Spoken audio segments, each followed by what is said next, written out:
उसके लंबे बालों की वजह से लोग उसे भूत समझने लगे थे और उसने बिना देर किए शादी के लिए हाँ कर दी। लेकिन किसी को नहीं पता था कि लाजू के घर वाले ये शादी हर हाल में करवाना चाहते थे। उन्होंने उसे विग पहनाया और ये भी कह दिया कि वो सिर्फ तीसरी कक्षा तक पढ़ी है। लेकिन लाजू का दिल कभी भी झूठ को पार नहीं कर पाया। शादी के बाद वो सब कुछ लिमू को बताना चाहती थी, लेकिन लिमू की किस्मत ने उसे कभी मौका ही नहीं दिया। ये जगह उसके लिए अपमान से भरी थी।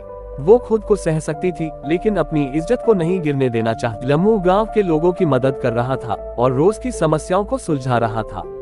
लेकिन उसी दिन कुछ गुंडों ने गांव में फैक्ट्रियां बना दी और वहां के पानी को जहर बना दिया। लिमू घर पर अकेले कपड़े धो रहा था, खाना बना रहा था और जैसे ही बीवी की कॉल आए उसके होश उड़ गए। वो एक सेकंड भी ज्यादा सोचने की हिम्मत नहीं कर पाया। वो इतना डरता था कि कुछ बोलने की हिम्मत नहीं करता था, यहाँ तक कि ठीक से सांस भी नहीं ले पाता था, क्योंकि अगर उसकी पत्नी गुस्से में आ गई तो उसे जान से पीट। लेकिन लिमू के पिता ये सब सहन नहीं कर सके।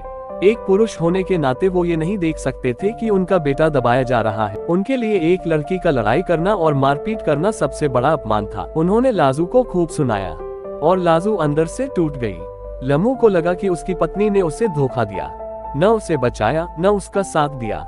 कवा ने उसे कहा कि वो फिर से अपने खोए हुए सपने को जिए और रेसलिंग के फाइनल की तैयारी करे। लेक्सी ने भी महिला कुश्ती के लिए साइन किया। उन्होंने 48 घंटे की हाई इंटेंसिटी ट्रेनिंग ली, 15 दिन लगातार ट्रेनिंग की और हार नहीं मानी। आखिरकार उस दिन स्टेज पर एक जोर का शोर हुआ, क्योंकि पहली बार वो जोड़ी एक साथ रिंग में उतरी थी। लेक्सी और कवा ने मुकाबले की शुरुआत की। आखिर में आया सबसे बड़ा मुकाबला, एकदम शिखर की लड़ाई। लेकिन जैसे ही लड़ाई शुरू हुई, कवा बेहोश होकर गिर पड़े। कोच को पहले से ही शक था कि कुछ गड़बड़ चल रही है।